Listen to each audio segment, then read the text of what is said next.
Shalom dan salam sejahtera bagi kita semua. Di sini perkenalkan nama saya Largo Haji dengan NIM 203 060 24. Pada kesempatan ini saya akan melakukan praktikum dengan mata kuliah produksi ternak unggas dengan dosen pembimbing Ibu Tati Pidenasari SPTMP.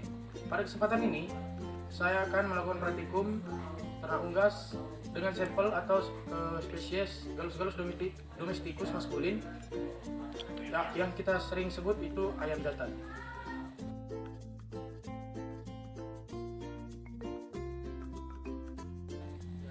Tujuan dalam praktikum ini adalah untuk mengetahui anatomi dan morfologi galus-galus domestikus maskulin.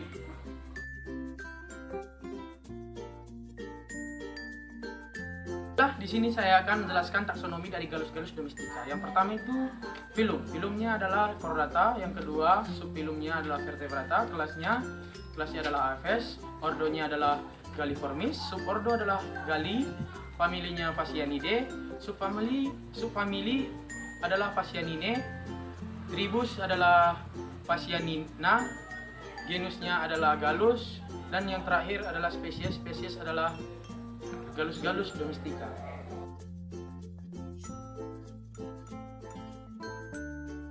Saya akan menjelaskan bagian-bagian dari galus-galus domestika.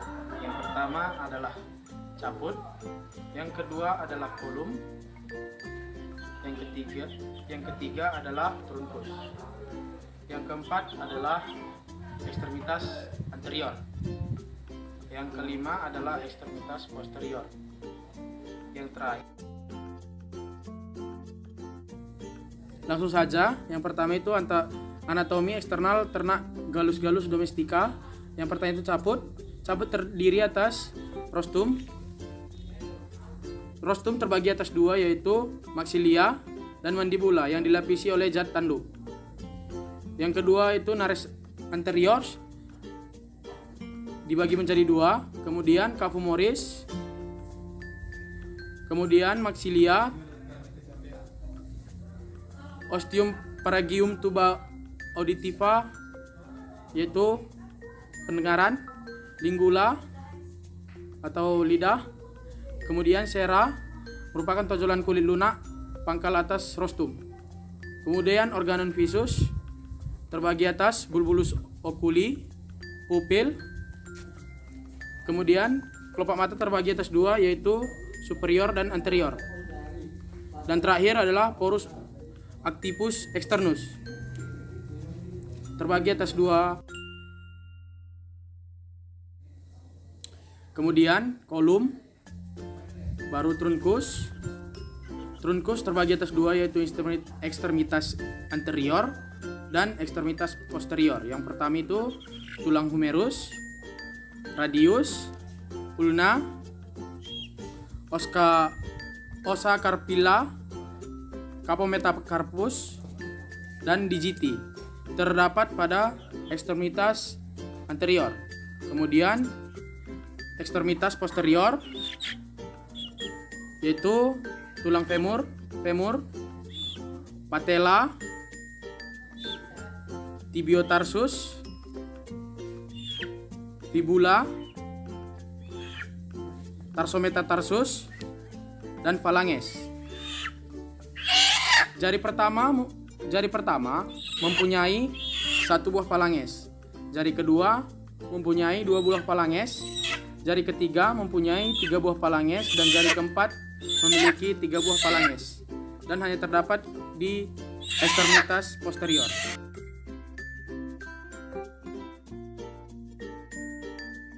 Selanjutnya saya akan menjelaskan anatomi bulu pada galus-galus domestika. Yang pertama itu menurut letaknya, bulu galus-galus domestika terbagi menjadi tetricus atau bulu yang menutupi badan, bulu yang menutupi trunkus, kemudian remiges atau bulu pada sayap, kemudian parapterum atau bulu yang menutupi daerah bahu, kemudian alaspuria atau alula, bulu yang. Selanjutnya saya akan menjelaskan jenis-jenis bulu. Yang pertama itu plumae. bulu sayap atau ekor, yaitu bulu penutup bagian luar yang juga membentuk figor atau bentuk tubuh dari unggas. Yang kedua adalah plumulae, atau bulu yang banyak ditemukan pada bagian dada atau perut, yaitu bulu jumbai lembut tanpa racis menonjol. Yang ketiga adalah filoplumae, bulu yang terlihat ketika bulu plumae dicabut, yaitu ujungnya bercabang pendek dan halus.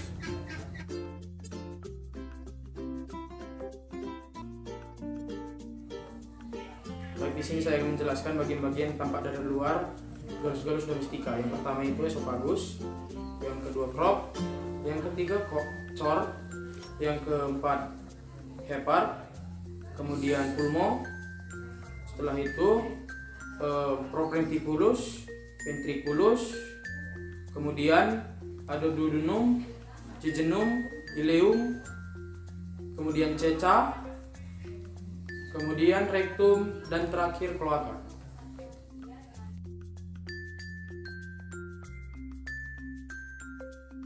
Baiklah, di sini saya akan menjelaskan sistem respirasi. Udara masuk dari nares eksterior, kemudian masuk ke nares interior, setelah itu masuk ke laring, ke faring, kemudian ke laring, setelah itu masuk ke bronchus dexter dan bronchus sinister, setelah itu masuk ke pulmo dexter dan pulmo sinister.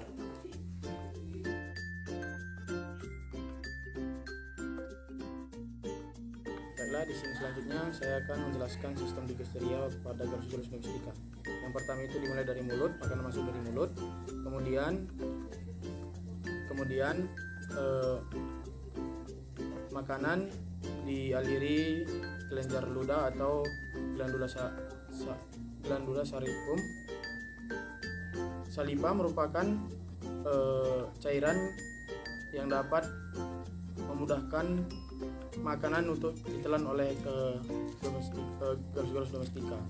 Kemudian masuk ke selanjutnya faring, berfungsi sebagai proses pernapasan sekaligus proses pencernaan. Selanjutnya ada esophagus. Esophagus yaitu saluran berfungsi untuk membawa makanan ke tembolok atau ke crop. Selanjutnya ada crop. Crop merupakan tempat penyimpanan makanan sementara. Variasinya berbeda-beda ketika makanan yang dimakan banyak, makanya crop ini menjadi besar. Selanjutnya ada ventriculus. Ventriculus berfungsi untuk mengekskresikan gastris jus dan karena ruangnya sempit nampaknya hanya sedikit. Kemudian digesti berfungsi untuk menyambungkan ke ventriculus. Baik, selanjutnya di sini saya akan menjelaskan ventriculus atau gizzard. Biasanya materi pakan dipecah di sini. Materi yang bersifat menggiling seperti gir karang dan batu kerikil.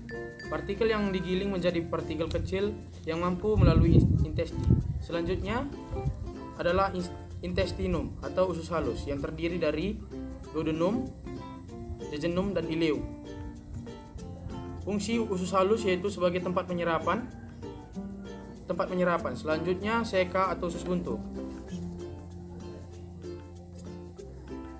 Selanjutnya ada rektum atau usus besar, fungsinya untuk meningkatkan kandungan air dan kesetimbangan air. Terakhir adalah kloaka atau sering disebut dengan 3 saluran, yaitu pembuangan hasil pencernaan, metabolisme, serta saluran reproduksi pada ayam. Kemudian adalah saluran reproduksi pada ayam jantan, bentuknya seperti ini.